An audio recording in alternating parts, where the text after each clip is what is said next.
আজ বানাবো নিরামিষ পেঁপে আলুর তরকারি। পেঁপে আলু সোয়াবিনটাকে আগে সেদ্ধ করে নিয়েছি।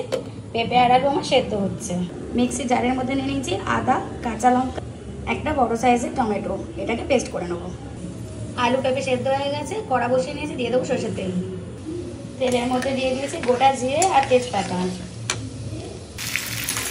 ওপর থেকে দিয়ে দিলাম সেদ্ধ করা আলু আর পেঁপে। মশলাটা ভাজা হওয়ার সাথে সাথে একটা বাটিতে দিয়ে দেবো আমি অল্প ঝাল লঙ্কার গুঁড়ো, ধনের গুঁড়ো, দিয়ে দেবো জিরের গুঁড়ো,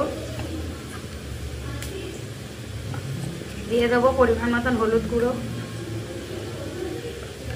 দিলাম পরিমাণ মতো নুন, দিয়ে দিয়েছি সেদ্ধ করা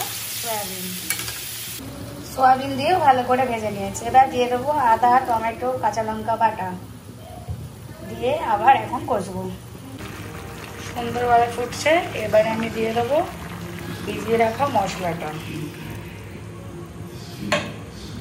আলাদা কোনো জল পড়বে না, সয়াবিন থেকে যে জলটা বেরিয়েছে এই জলটাতেই রান্না হবে। রুটির তরকারি একটু মাখা মাখা হবে, তাই এতে আর কোনো জল পড়বে না।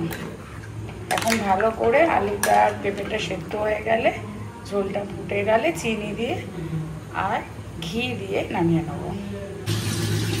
আমার সোয়াবিন আলু পেঁপে দিয়ে নিরামিষ তরকারি রেডি।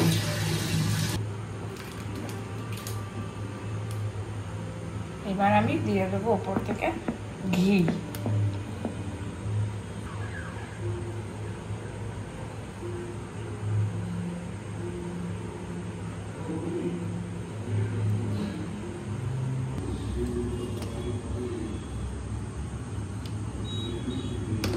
নিরামিষ দিনে এইভাবে একবার বানিয়ে দেখবেন, খুব ভালো খেতে লাগে। রুটির সাথেও ভালো লাগে, ভাতের সাথেও ভালো লাগে।